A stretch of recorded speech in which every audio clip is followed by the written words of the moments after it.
சொக்கநாதன் பெற்றெடுத்த பிள்ளையாராம்.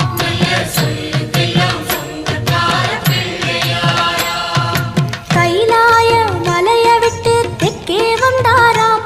இந்த பிள்ளையாரு பட்டி கண்டு இருந்து விட்டாராம்.